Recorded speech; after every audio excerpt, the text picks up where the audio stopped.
తెలుసు ఎంత కీడు అనుభవించాడు. అన్నదమ్ములు కీడు మేలుగా మారుతుందని చేయలేదండి. కీడు కలిగించాలని కలిగించారు.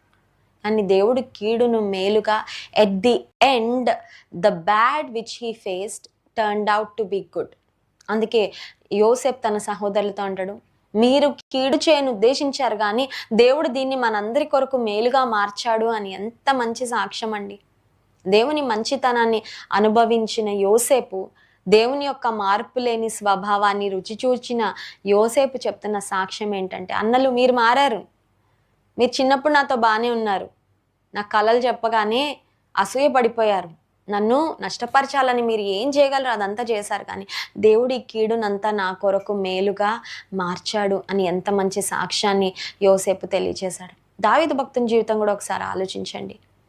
దావీదు ఎప్పుడైతే గొల్యాతును జయించాడో, దావీదు ఒక్కసారిగా పాపులర్ అయిపోగానే ఇశ్రాయేలీల్లో సౌలు దావీదు మీద విషపు చూపు నిలపడం ప్రారంభించి అప్పటి నుండి తరమడం మొదలుపెట్టాడు.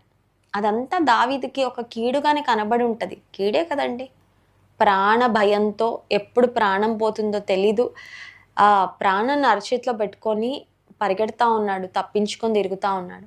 అండ్ అల్టిమేట్గా ఆ స్థితిగతులన్నిట్లో, ఆ పరిస్థితులన్నిట్లో దావీదు దేవుని ఆశ్రయించినందున దావీదును దేవుడు ఒక దినం వాగ్దానం చేసినట్లుగానే ఆయన సింహాసనము ఎక్కించాడు. నీ జీవితంలో ఒకవేళ ఎందుకు అనే ప్రశ్న వస్తే, కీడుగా కనబడతా ఉంది. కీడు కలిగింది కరెక్టే, కానీ దేవుడు ఆ కీడును మేలుగా మార్చగలడు అని నీవు నమ్మితే